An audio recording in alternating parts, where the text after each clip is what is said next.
roll on it if you haven't already.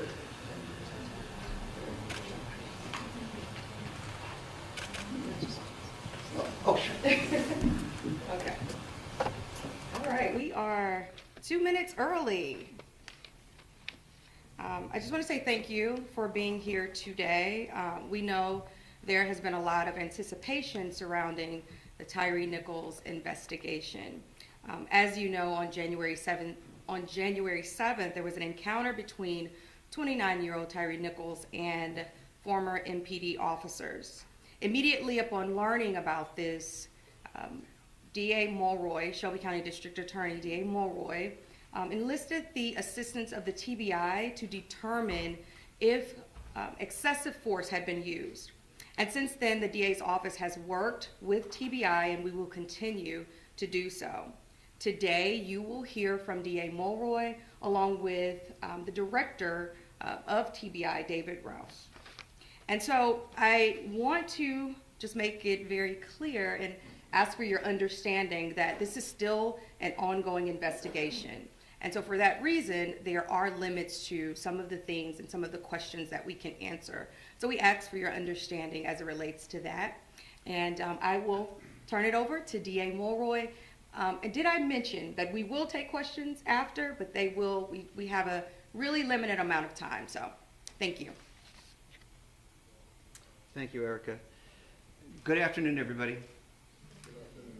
Thank you for coming. I'm joined today, as Ms. Williams has already said, with the director of the Tennessee Bureau of Investigation, David Roush, as well as Assistant Director Josh Melton. I'm also joined by other members of my staff, including Ernest Brooks, Ray Lapone, Gerald Skahan, but then also, most relevant for today, the trial team in the Tyre Nichols case, including Paul Hagerman and Tanisha Johnson. Another member of the trial team, Melanie Headley, is unavailable. We're here today because of a tragedy that wounds one family deeply, but also hurts us all: the death of Tyre Nichols. We understand and acknowledge the grief that the friends and family of Tyre Nichols are experiencing right now, as well as the great concern throughout all of Memphis and Shelby County about this case. We met several times this week with the family of Tyre Nichols. They described an almost perfect son, a cheerful and happy person who enjoyed skateboarding and sunsets over Shelby Farms Park.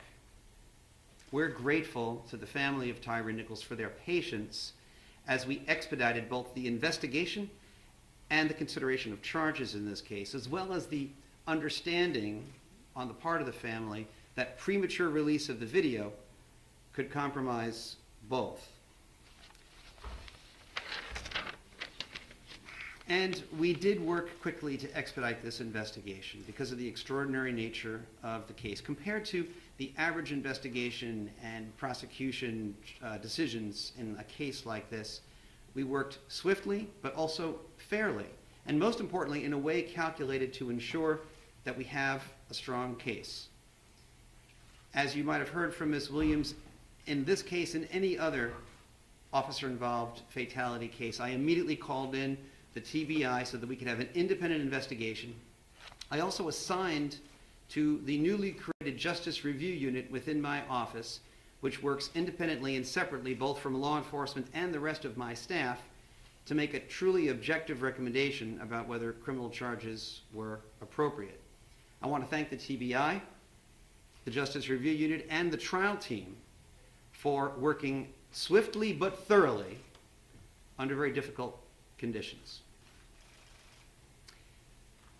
Earlier today, the grand jury returned indictments against 5 former Memphis Police Department officers regarding the death of Tyre Nichols. These are the same 5 officers who were previously or recently terminated by the Memphis Police Department. They are currently in custody. They are Tadarius Bean, Demetrius Haley, Emmett Martin III, Desmond Mills Jr., and Justin Smith. The grand jury returned indictments against all 5 with the same charges. And we had previously met with the family of Tyre Nichols to go over what these charges were going to be. And that meeting with the family, I think, went rather well. Here are the charges: second-degree murder, aggravated assault, aggravated kidnapping resulting in bodily injury, aggravated kidnapping involving the possession of a weapon, official misconduct through unauthorized exercise of power, official misconduct through failure to act when there is a duty imposed by law, and official oppression.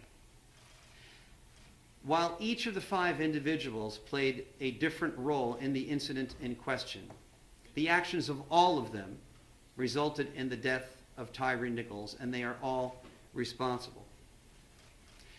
It's important to note, as Ms. Williams said, that this is still an ongoing investigation, and therefore there are limits on what we can say about this case. We ask for everyone's continued patience as we continue to vigorously seek justice in this case. We also know that the public is very concerned about whether they can see the video about this incident and the timing of the release of this, the video of this incident. I have been in regular contact with the city of Memphis, the custodian of that record, and I can tell you that the city will be releasing the video sometime after 6 p.m. Friday, tomorrow, and that the city of Memphis should be making a statement somewhat later on this afternoon regarding the timing of that release. Let me close by saying, both to the family of Tyre Nichols and to the broader community here in Memphis and Shelby County, we all want the same thing. We want justice for Tyre Nichols. It's my hope that if there is any silver lining to be drawn from this very dark cloud, it's that perhaps this incident can open a broader conversation about the need for police reform. The world is watching us, and we need to show the world what lessons we can learn from this tragedy. I'm hopeful that we can show them who I know us to be, a community working towards positive change here in Memphis and Shelby County. With that, let me ask Director Roush to step forward. Thank you, D.A. Miller. Good afternoon. I'm David Roush, Director of the Tennessee Bureau of Investigation. First and foremost, and most importantly, on behalf of the Tennessee Bureau of Investigation, I want to extend my deepest condolences to the family and friends of Tyre Nichols.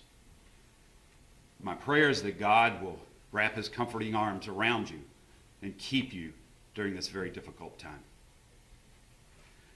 We can't imagine the pain you're experiencing, but let me reaffirm, we are here to pursue truth and justice, realizing that we should not be here. Simply put, this shouldn't have happened. I've been policing for more than 30 years. I've devoted my life to this profession, and I'm grieved. Frankly, I'm shocked. I'm sickened by what I saw and what we've learned through our extensive and thorough investigation. I've seen the video, and as D.A. Morley stated, you will too. In a word, it's absolutely appalling. Let me be clear. What happened here does not at all reflect proper policing. This was wrong. This was criminal. The depth and breadth of the charges announced today speaks to the deliberate and thorough investigation that this case has received. And our work is not finished. We continue to pursue every lead. Justice demands it. And our agency exists so that guilt shall not escape, nor innocence suffer.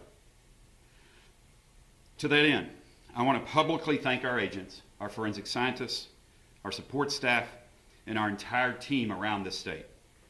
They worked diligently to expedite this case. We've worked as hard as we could and as quickly as we could. to provide a thorough, independent, unbiased investigative record to allow DA Mulroy and his team to make the most informed decision they could regarding these charges. I also want to thank the Memphis Police Department and the city leaders for their cooperation in this case, which I want to stress is ongoing at this time. Thank you. I'll We'll take a few questions. DA Mulroy, I was wondering if Shimon Prokopetz from CNET. And then, But- and Whitland, let's make sure that, one at a time. one and then Yes. two. Okay. And you say the investigation's ongoing, does that include other officers that were alluded to in CJ Davis' address last night, and also, could it also involve the other EMTs and personnel from the fire department? Nothing we do today or did today precludes the addition of any further charges regarding any of the people that you mentioned. We're still actively reviewing everything. Yes. Sir, thank you. Shimon Prokopetz from CNET. We have not heard from the police chief generally give a description of what occurred in the initial stop, any kind of a timeline of what exactly occurred on that day. So I'm hoping perhaps you or the director there can explain to us, just give us as much as possible a timeline of the events. He was stopped. Was this a legal stop? Why was he stopped? And then sort of continue to explain perhaps what happened in the moments after that, as much as possible. Right. I don't want to go into too much detail. And I suspect that all of your answers along those lines will, be forthcoming once you have a chance to view the video for yourself. I know that a lot of this has already been publicly released, but there was an initial traffic stop.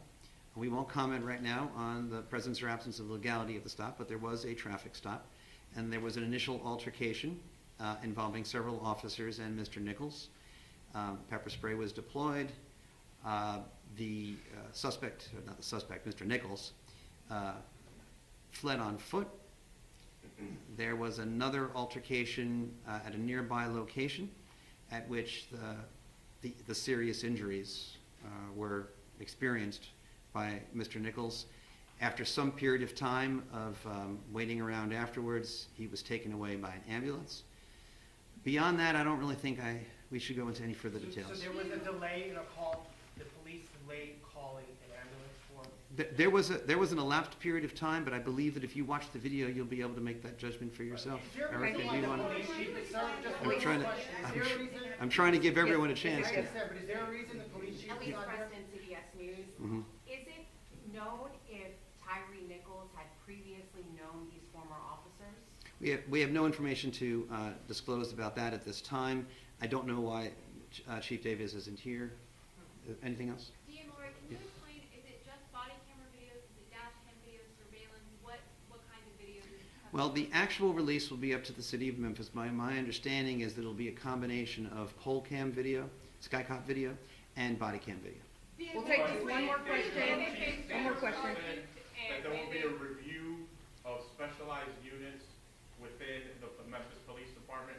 Two questions. First, were these officers member of the organized crime unit? And second, will your office be involved in that investigation? Well, so I've read in the newspaper that Chief Davis has announced a review of those specialized units. I think that's a good idea. I commend Chief Davis for doing that, and I think Chief Davis is committed to, trying to do whatever she can to learn lessons from this incident. I don't contemplate that our office would be involved in that review. I think that's Were they about as- members of the organized crime unit? Scorpion. So I think it's already been reported publicly that the Scorpion unit was involved. Is that it? That's it. Okay. I'm being told that's it. Thank you very much. Thank you. One more Thank you. question on the video. DA Sir? Mulroy, can you please tell us what led to those aggravated kidnapping charges? To explain it? Yes, sir. All right.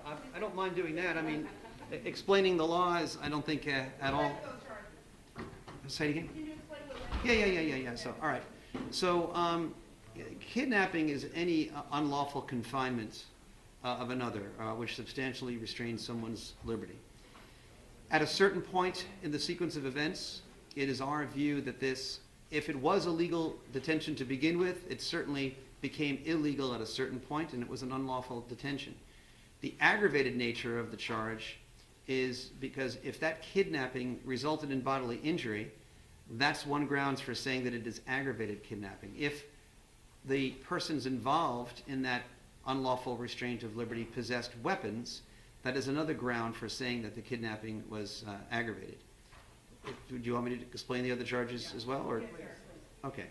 All right. Official misconduct is when any public official acting part of their official duties intentionally or knowingly acts in a way, exercises authority that is unauthorized by law. Right? So that's an affirmative statement, an affirmative act of official misconduct.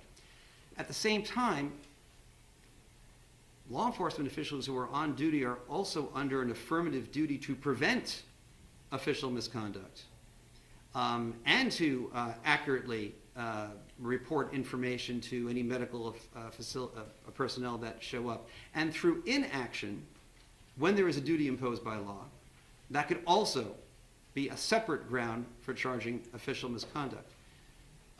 Official oppression is a related statute.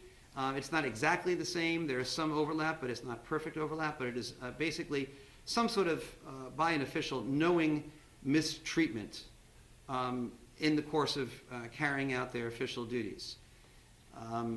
Aggravated assault, I think, is fairly obvious, and under the laws of Tennessee, second-degree murder is a knowing killing. All right. Thank you. How long the video will be redacted? There will be redactions, yes. Yes. To protect the privacy of third parties. How long Does is your your office keep track of, does your office keep track of officers charged with misconduct? I'm sorry. Once I start answering one, then I have to answer them all, and they tell me not to do that. Thank you.